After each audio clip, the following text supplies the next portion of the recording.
मार्क्सवादी communist party Dharampur व Sarkaghat committee ने बढ़ती महंगाई को नियंत्रित करने में फेल भाजपा की तथा कथित डबल इंजन की सरकार की कड़े शब्दों में निंदा की है। पार्टी की लोकल कमेटी ने कहा कि जो भाजपा बहुत हुई महंगाई की मार अब की बार मोदी की सरकार का नारा देकर सत्ता में आसीन हुई थी, उसी सरकार के समय में महंगाई के सारे रिकॉर्ड टूट गए हैं।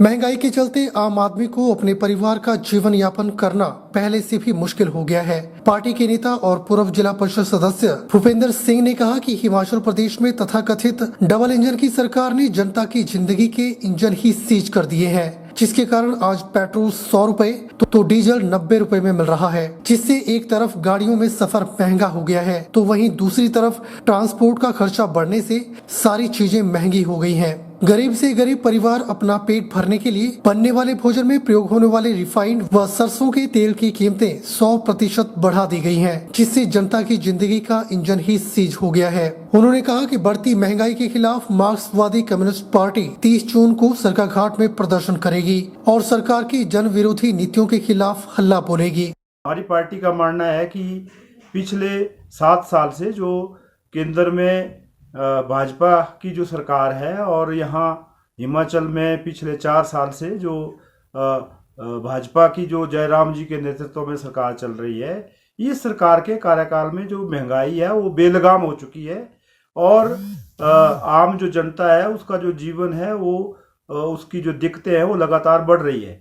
आज हम देखते हैं कि जो पेट्रोल है, डीजल है, रसोई गैस है, उसकी जो कीमतें हैं वो लगातार बढ़ रही है। जो गृह निर्माण और अन्य निर्माण कार्यों में जो आम जनता का जो सीमेंट है, जो सरिया है, वो पिछले 6 महीनों में देखेंगे उसकी जो कीमतें हैं वो सीमेंट में एक बैग के अंदर 100 रुपये उसमें वृद्धि हो गई है। सरिया 2000 प्रति क्विंटल उसके अंदर वृद्धि हो गई है।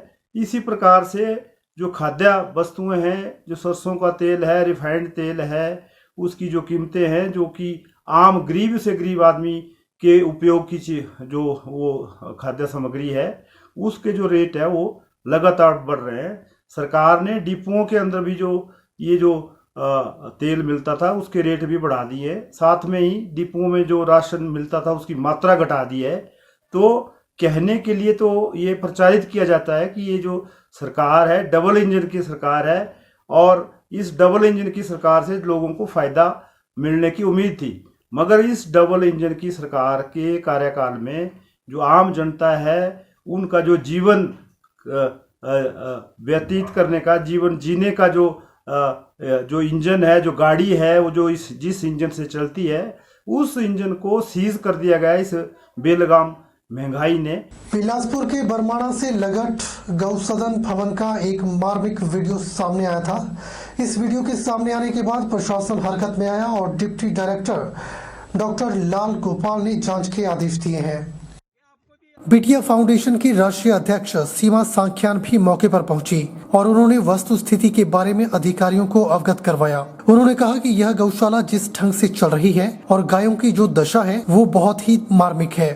उन्होंने अधिकारियों से कहा कि यह गौशाला नहीं बल्कि अपशकुन है। उन्होंने कहा कि यह गौशाला पूर्व विधायक बम्पर ठाकुर के समय में बनी और 3 साल तक इसका उद्घाटन नहीं हो पाया। इसके उद्घाटन के लिए गांव की जनता सड़कों पर उतरी। बिना उद्घाटन के ही यहाँ पर गाय बांधी गई और कमेटी बनाई गई। इसमें उन लोगों को शामिल किया गया जो बरमाणा फैक्ट्री के एम्प्लॉइज हैं। तो कल मैंने ही वो वीडियो डाली थी यहाँ की, और कल नहीं डाली, पिछले कई दिनों से मैं जब ये गौशाला बनी थी कई दिनों तक जब इसका उद्घाटन नहीं हुआ, क्योंकि ये गौशाला नहीं अपशगुन है।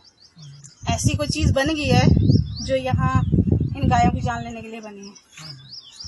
बम्बर ठाकुर के टाइम में गौशाला बनी, उसके बाद इसका 3 सालों तक उद्घाटन नहीं हुआ।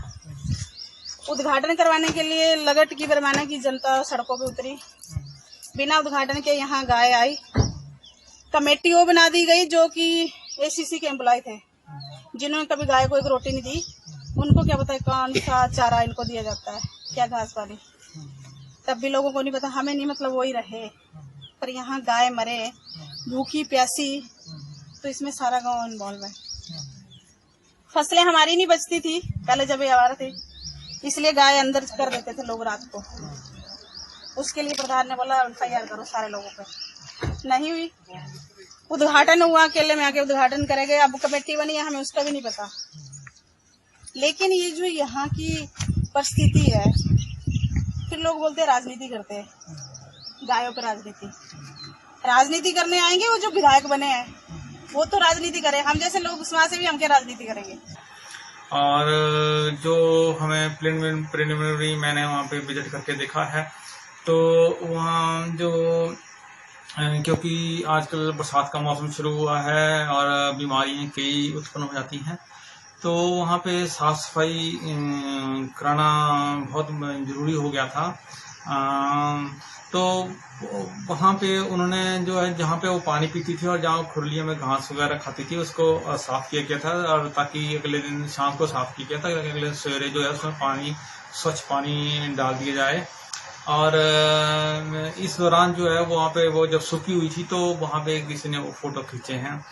और जहाँ तक गाय का सवाल है, जो वहाँ तड़प रही थी, उसका बीमार थी, उसका इलाज चल रहा था, लेकिन इलाज के दौरान जो है वो उसकी मृत्यु हो गई है। विद्युत मंडल फतेहपुर के तहत पड़ते सेक्शन सिहाल में कार्यरत 57 वर्षीय कर्मचारी स्वरूप सिंह की करंट लगने से बीते शुक्रवार को मौके पर ही मौत हो गई। मृतक स्वरूप सिंह बीते शुक्रवार सुबह ड्यूटी के दौरान वरुणा में ट्रांसफार्मर पर काम कर रहे थे कि अचानक करंट की चपेट में आने से उनकी मौके पर ही मौत हो गई। स्वरूप सिंह पिछले 23 वर्षों से विभाग में सेवाएं दे रहे थे। कर्मचारी के परिवार में पत्नी व 4 बेटियां व 2 बेटे हैं। एक बेटा अविवाहित है।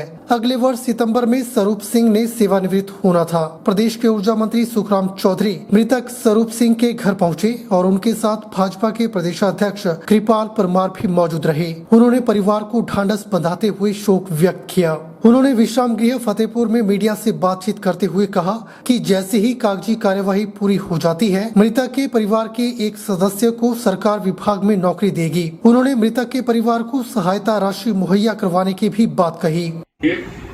उस परिवार के प्रति हमारी संवेदना है, जो सरकारी नियमों के अनुसार उसकी आर्थिक मदद की जाएगी, कहीं से वो भी की जाएगी, और उसके एक परिवार विदाउट डिले जैसे उसके डॉक्यूमेंट्स कंप्लीट होंगे हम उसको सर्विस देंगे। ज्वालामुखी की ग्राम पंचायत द्रंग में उत्तर प्रदेश के एक 18 वर्षीय युवक आशीष कुमार की डूबने से दुखद मौत हो गई है। थाना प्रभारी जीत सिंह ने बताया कि प्रत्यक्षदर्शियों से मिली जानकारी के अनुसार 4 लड़के सुबह तालाब के किनारे पर नहा रहे थे, जिनमें से एक लड़का आशीष कुमार पानी में डूब गया। लोगों के द्वारा शोर शराबा करने पर क्षेत्र के लोगों ने उसे पानी में ढूंढने का प्रयास किया, परंतु कुछ भी पता नहीं चल पाया। पुलिस को सूचना मिलने पर फायर ब्रिगेड के कर्मचारियों को बुलाया गया, जिनमें फायर ब्रिगेड के एक कर्मचारी चमन कुमार ने गोता लगाकर इस युवक को पानी से बाहर निकाला।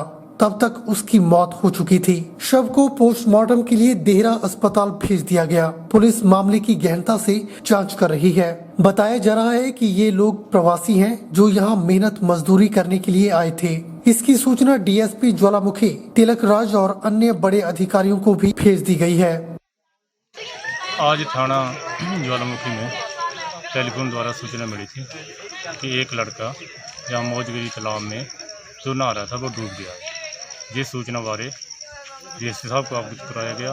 मैं डीएसपी साहब और थाने के अन्य मुलाजिमान मौका पर पहुंचे तो यहाँ पर तस्दीक करने पर यह पाया गया कि 4 लड़के जो कि यूपी के रहने वाले हैं आज सुबह करीब 10 बजे जहाँ मौजगिरी तालाब में नहा रहे थे, उनमें से एक लड़का जिसका नाम आशीष और यूपी का रहने वाला है, तो उसकी उम्र 17-18 साल है, वो डूब गया। बुलेटिन में फिलहाल वक्त हो चला है एक छोटे से ब्रेक का। ब्रेक के बाद तुरंत हाजिर होते हैं।